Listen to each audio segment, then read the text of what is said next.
Hello everybody, today we're going to be talking about PCI requirement 651, which really comes down to change management.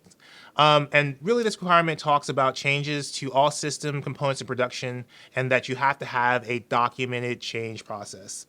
Change management has been around for an extremely long time, and we know that it's a key requirement to making sure that you have a secure infrastructure and a secure environment, and making sure that unintended changes aren't executed.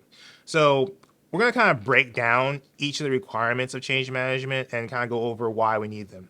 So as part of your change management process, each change should have some key features. The first one being a reason and description of the change. So there has to be a justification for why a change is being executed.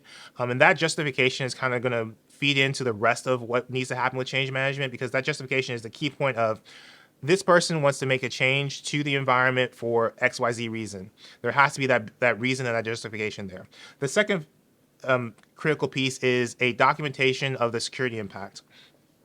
As auditors, when we go out into the field and we're looking at what's going on with change management, one of the key things that we look at is, do people understand what this change will actually do to the environment?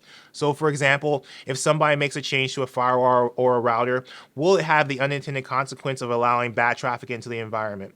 So making sure that an understanding and a identification of what the security impact is going to be for that change is critical.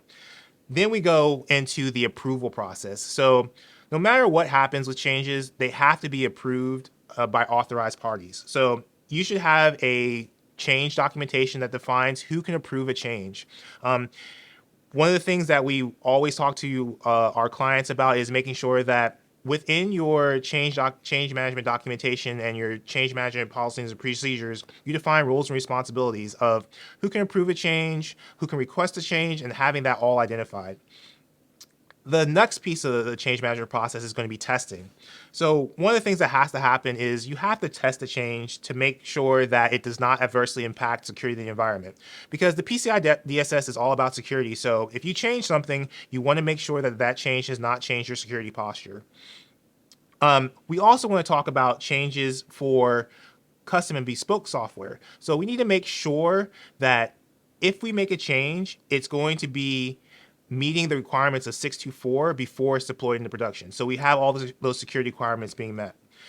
And then if there is an issue caused by a change and there's a failure for some reason, so let's say we've rolled out a new piece of code, or we've rolled out a new OS for our core routers, and there's a failure, how do we make sure to return to a secure state? So we have to have that idea of a rollback plan. So if something goes wrong and we just can't get the change to work, and it's doing something that we didn't expect, we need to be able to get back to that secure state. So all those pieces need to be identified within the change request, and that should all be documented in the requirements that are defined in your change control processes and procedures.